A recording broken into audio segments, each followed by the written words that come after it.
Everybody says Claude Mythos just broke modern cryptography and found 0 days in every major OS on the planet. I spent weeks going through every claim to see if any of it actually holds. Claude Mythos claims to crack encryption humans missed for decades and find vulnerabilities across every major browser and OS. So does the evidence back that up? Or is this just a really good press cycle? One of the biggest problems I run into when using AI agents is turning their output into YouTube content I can actually use to market my product. That's why this video is sponsored by Subscriber, a tool that helps business owners connect their AI agents to YouTube and market their products without spending 10 hours every week creating content. You can connect Claude or ChatGPT directly to Subscriber. It then analyzes your business, website, and YouTube channel to help you create SEO-optimized video ideas, scripts, thumbnails, and even complete videos that actually match your brand. What I like most is that every week, Subscriber gives me a list of high-potential video ideas I can immediately execute, and it can even help edit videos for me, with or without my face, including videos like the one you're watching right now. It's easy to get started, and you can try Subscriber for free using the link in the description below. Now back to the video. 1. The cryptographic breakthrough. Anthropic says Claude Mythos reduced a Hawk lattice attack from definitely 2 to the 64 operations down to 2 to the 38, and sped up a reduced AES attack somewhere between 200 and 800 times. Those are the kinds of numbers that would make cryptographers rewrite security recommendations. So does the math actually check out? I looked at every independent source I could find, and here's what actually happened. Cyberscoop and the Next Web both confirmed the Hawk and AES findings independently.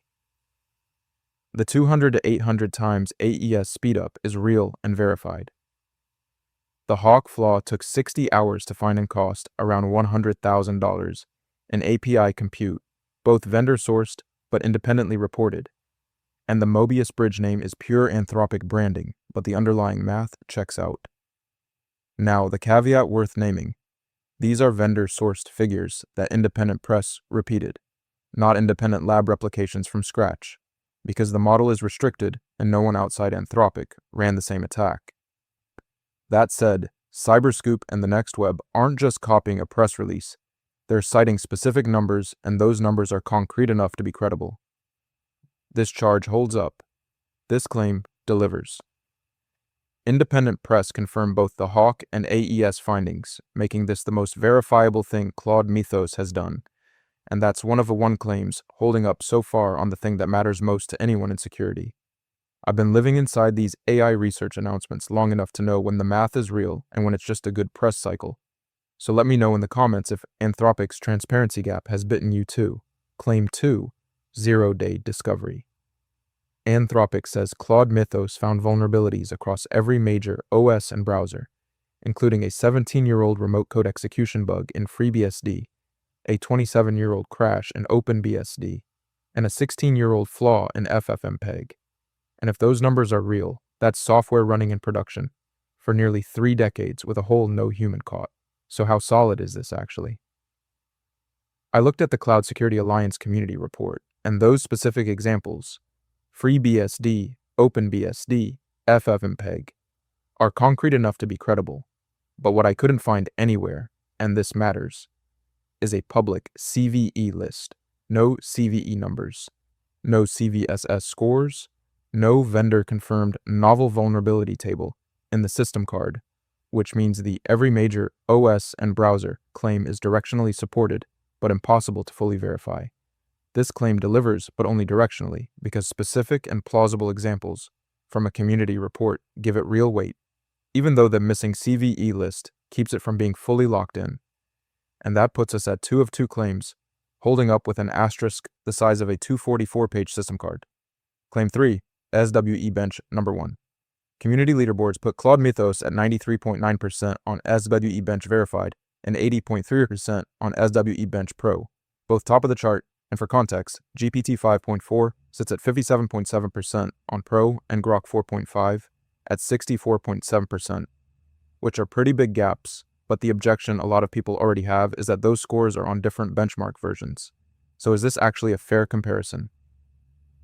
Community-reported leaderboards put Claude Mythos at number 1 on both SWE Bench Verified and Pro, which is a real result even though it's not an official Anthropic release. And the catch I'd flag, even if it hurt the story, is that Mythos' verified score and GPT 5.4's Pro score aren't a clean head-to-head. But the number 1 ranking on each version, individually, still stands, and it's not close. This claim delivers. Claude Mythos sits at number 1 on both SWE Bench versions, according to community leaderboards, even after you account for the benchmark version mismatch in the cross-model comparisons. And 3 of 3 claims holding up so far makes the coding benchmark the cleanest win of the bunch.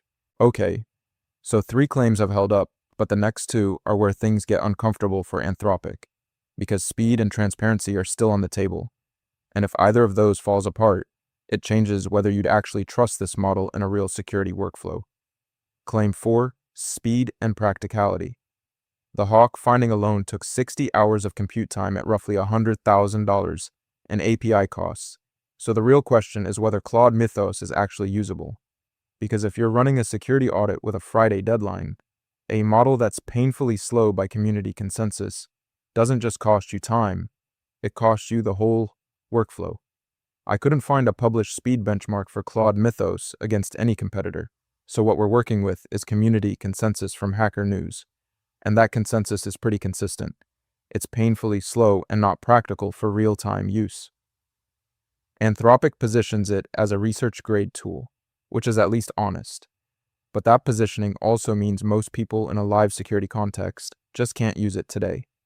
This charge sticks. There's no measured speed data, but community consensus and the 60-hour Hawk finding both point the same direction. This model is not built for real-time anything, and that drops us to 3 of 4 claims holding up, which is a deal-breaker for most working security teams. Claim 5, transparency.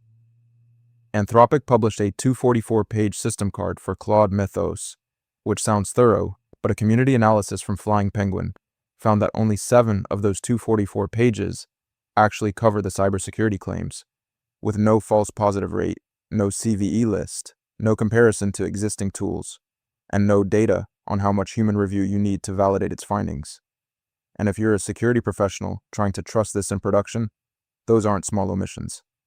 I went through the Flying Penguin community analysis, and the gaps are real. No false positive rate anywhere in the 7-page cybersecurity section. No CVE or CVSS or CWE list. No baseline comparison to tools like SemGrep or CodeQL, and no quantified figure for how much manual review a security team needs to run on top of Mythos' output, which is the part that actually bit me when I tried to assess how this fits into a real workflow. This charge sticks hard. A 244-page document that gives 7 pages to its biggest security claim, with no false positive rate and no comparison baseline, is volume, not transparency. And that brings us to 3 of 5 claims holding up, with the 2 that fell short being exactly the ones that decide whether you'd actually deploy this. So, where does Claude Mythos genuinely shine? The cryptographic findings are the real deal. Cyberscoop confirmed the Hawk and AES attacks independently. The 200 to 800 times AES speedup is a concrete, verified number. It's sitting at 93.9% on SWE Bench verified at number 1, and it dug up bugs that had been hiding in FreeBSD, OpenBSD, and FFmpeg for 16 to 27 years. And where does it fall short? It's not publicly available, so independent verification is basically impossible. The system card has no false positive rate, no CVE list, no comparison to existing tools. Community reports call it painfully slow for real-time work. And the broad OS and browser vulnerability claim has 0 public CVE data behind it. 3 of 5 charges held up. If you're a security researcher studying the cryptographic science, Claude Mythos is worth your attention right now. But if you need something you can actually run in a live workflow today, the speed and the transparency gaps make it a hard pass until Anthropic publishes the data. Alright, so here's what Anthropic's announcement doesn't mention at all. The system card never quantifies how much human review you need on top of Mythos' output, and for a security tool that number is everything. Because if it generates 500 findings and 400 are false positives, your team just spent a week chasing noise, and that figure isn't in the 244 pages anywhere. Now, if you're wondering how Claude Mythos stacks up against the model most people are actually using day to day, I just put out a full breakdown called Claude Opus 4.8 Still Worth Using. And the answer is a lot more nuanced than the hype suggests, so that one's worth watching back to back with this.